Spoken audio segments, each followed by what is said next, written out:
Hi guys, welcome to விஷோ info. Masala idli எப்படி செய்யுதுன்னு பார்க்கலாங்க. வீடியோக்குள்ளே போகிறதுக்கு முன்னாடி நீங்கள் இன்னும் நம்ம சேனலை சப்ஸ்கிரைப் பண்ணுங்கள். அப்படியே பக்கத்தில் இருக்கிற பெல் ஐக்கானை கிளிக் பண்ணுங்கள். அப்போ தான் நான் போஸ்ட் பண்ணுற வீடியோ எல்லாத்தையும் நீங்கள் உடனே பார்க்கலாம். வீடியோக்குள்ளே போகலாங்க. மசாலா இட்லி செய்ய தேவையான பொருள்லாம் பார்க்கலாங்க. இட்லி வேக வச்சு கட் பண்ணி வச்சுருக்கேங்க. நமக்கு தேவையான சைஸில் கட் பண்ணிக்கலாம். ஆனியன் கட் பண்ணி வச்சுருக்கேன். பெருங்காயத்தூள், தாளிக்க கடுகு, உளுத்தம்பருப்பு, கடலைப்பருப்பு, மஞ்சள் தூள், சிகப்பு, அப்புறம் ஒரு பொடி அரைக்கணும். அதுக்கு உளுத்தம்பருப்பு, கடலைப்பருப்பு, சிகப்பு மிளகாய், தனியா, சீரகம், புளி, இதையெல்லாம் ஃபஸ்ட்டு ட்ரை ரோஸ்ட் பண்ணிக்கணும். எண்ணெய் ஊற்றாமல் ட்ரையாக நம்ம வறுத்து எடுத்துக்கணுங்க. வறுத்து எடுத்து கோர்ஸாக பவுட்ரு பண்ணி வச்சுக்கணும். இந்த இட்லிக்கு தேவையான மசாலா இது தாங்க. தாளிக்க கடுகு, உளுத்தம்பருப்பு, கடலைப்பருப்பு தான் யூஸ் பண்ண போகிறோம். எப்பவும் போல் எண்ணெய் ஊற்றி நம்ம தாளிக்க போகிறோம். சொல்லியிருக்கிற பவுட்ரு மசாலா நான் எடுத்து வச்சுருக்கிற இட்லிக்கு தகுந்த அளவு தாங்க. இந்த இட்லிக்கான அளவு கரெக்டாக இருக்கும். நம்ம மசாலா அரைச்சோம்னா இந்த இட்லிக்கு சேர்க்கறதுக்கு கரெக்டாக இருக்குங்க. இப்போ எப்படி செய்கிறதுன்னு பார்க்கலாங்க. ஒரு பேனை ஹீட் பண்ணி வச்சுருக்கேன். நான் இப்போ எடுத்துருக்கிற பருப்புகளோட அளவெல்லாம் ரொம்ப கம்மி அப்படிங்கிறதுனால இதெல்லாம் நான் ஒன்றாவே சேர்த்துக்கிறேன். நீங்கள் ஜாஸ்தி குவான்டிட்டி எடுத்தீங்கன்னா ஃபஸ்ட்டு பருப்பை மட்டும் வறுத்து எடுத்துக்கோங்க. இது நல்லா வறுத்துக்கலாங்க.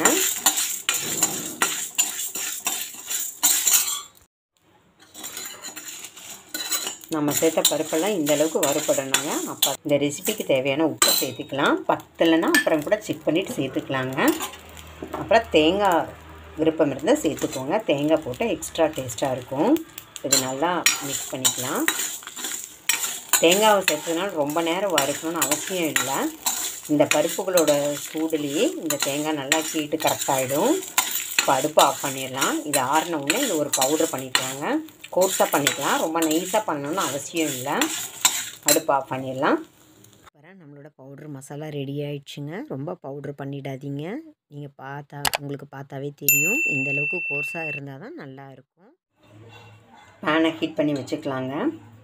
1 டேபிள் ஸ்பூன் ஆயில் சேர்த்துக்கலாம். நம்ம சேர்த்த ஆயில் ஹீட் ஆகிடுச்சு. கடுகு எடுத்து வச்சுருக்கோம், அதை சேர்த்துக்கலாம். கடுகு வெடிக்கட்டும். கடுகு வெடிக்க ஆரம்பிச்சிருச்சு. நம்ம உளுத்தம்பருப்பு, கடலைப்பருப்பு எடுத்து வச்சுருக்கோம், அதை சேர்த்துக்கலாங்க.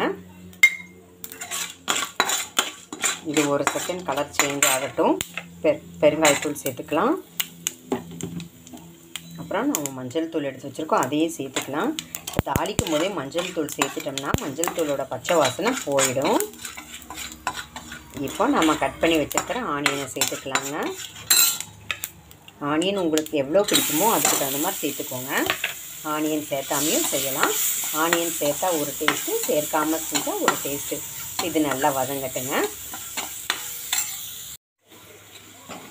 நம்ம சேர்த்த வெங்காயம் நல்லா வதங்கிடுச்சுங்க. இப்போ நம்ம கட் பண்ணி வச்சுருக்கிற இட்லியை சேர்த்துக்கலாம். பாருங்க, கட் பண்ணி வச்சுருக்கோம், அதை இப்போ இதில் சேர்த்துக்கலாங்க.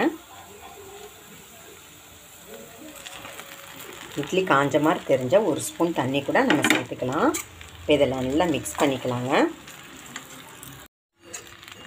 இட்லி ட்ரையாக தெரிஞ்சால் தாராளமாக நம்ம 1 ஸ்பூன் தண்ணி சேர்த்துக்கலாங்க, தப்பில்லை. அப்போ இன்னும் சாப்பிட்றதுக்கு இன்னும் சாஃப்டாக இருக்கும். நம்ம இட்லி சேர்த்த உடனே எண்ணெய் பத்தாத மாதிரி தெரிஞ்சால் எண்ணெய் கூட சேர்த்துக்கலாம். இப்போ இது நல்லா ஒரு தடவை மிக்ஸ் பண்ணிவிட்டு நம்ம ரெடி பண்ணி வச்சுருக்கிற அந்த பவுட்ரு மசாலாவை சேர்த்துடலாங்க. கோர்ஸாக பவுட்ரு பண்ணி வச்சுருக்கோம்ல, மசாலா சேர்த்து நல்லா மிக்ஸ் பண்ணிக்கலாங்க. இப்போ நம்ம ரெடி பண்ண மிக்ஸில் நம்ம மிக்ஸ் பண்ணிகிட்ருக்கோம். காரம் பத்தலை அப்படின்னு நினச்சோம்னா சிகப்பு மிளகாய் தூள் சேர்த்துக்கலாம். புளிப்பு பத்தலை அப்படின்னு நினச்சிங்கன்னா லெமன் ஜூஸ் கூட சேர்த்துக்கலாம். தேங்காய் விருப்பம் இருந்தால் சேர்க்கலாம், விருப்பம் இல்லாட்டி ஸ்கிப் பண்ணிடலாம். நான் தேங்காய் சேர்க்கறதுனால ரொம்ப செம்ம டேஸ்ட்டாக இருக்குங்க. எந்த அளவுக்கு தேங்காய் சேர்க்குறோமோ அந்த அளவுக்கு டேஸ்ட்டாக இருக்கும். ஆனால் குறைன்னு அரைக்கணும். நைஸாக அரைச்சிட்டிங்கன்னா அவ்வளோ நல்லா இருக்காது. இது நல்லா மிக்ஸ் பண்ணிவிட்டு டேஸ்ட்டு செக் பண்ணிக்கலாம். சூப்பராக நம்மளோட மசாலா இட்லி ரெடி ஆகிடுச்சுங்க. இப்போ இது ஒரு பிளேட்டுக்கு மாற்றிக்கலாம். நம்மளோட மசாலா இட்லி ரெடி ஆகிடுச்சுங்க. இது ட்ரெடிஷ்னல் ரெசிபி தான், நான் புதுசாக ஒன்றும் செய்யலைங்க.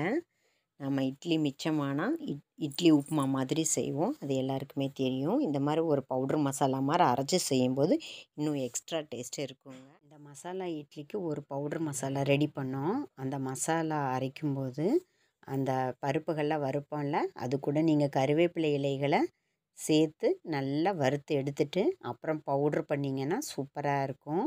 இன்னும் நம்மளோட மசாலா இட்லி செம்ம ஃப்ளேவர்ஃபுல்லாக இருக்குங்க. என்னங்க இந்த மசாலா இட்லி உங்களுக்கு பிடிச்சிருந்தா லைக் பண்ணுங்கள், ஷேர் பண்ணுங்கள், கமெண்ட் பண்ணுங்கள். ஞாபகமாக சப்ஸ்கிரைப் பண்ணுங்கள். Okay bye.